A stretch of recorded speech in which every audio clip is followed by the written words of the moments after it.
Deep wound packing.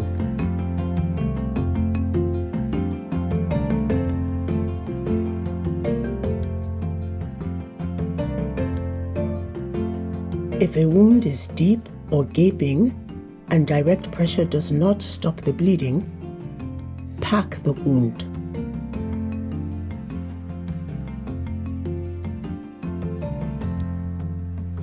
Put on gloves and goggles to protect yourself from exposure to blood. Tell the person what you are going to do. Cut or remove the clothes so you can clearly see the wound. First, try direct pressure to stop the bleeding. Add another layer and keep pressing. If bleeding continues, pack the wound. Start by removing clots and debris with your finger. Then, wash out the wound by flushing with at least a liter of clean water.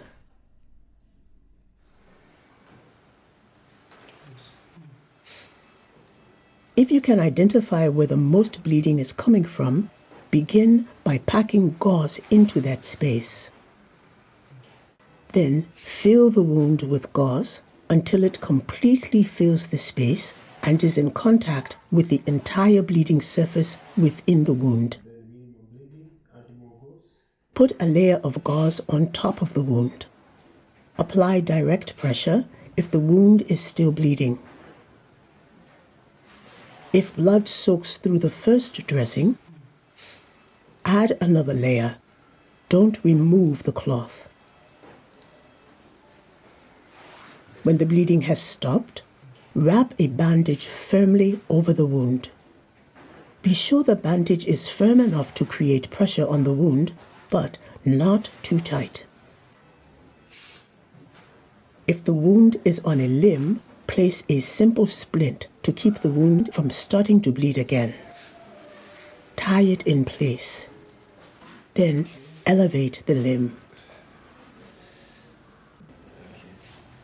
If bleeding does not stop, consider placing a tourniquet. Here is one method. Put a plastic ring from a bottle onto a strip of cloth. Wrap the cloth around the limb above the wound. Tie 2 knots. Then place a stick between the knots. Rotate the stick, cutting off the blood flow. When the pulse is absent, lock the stick in place with the plastic ring. Write the time the tourniquet was placed.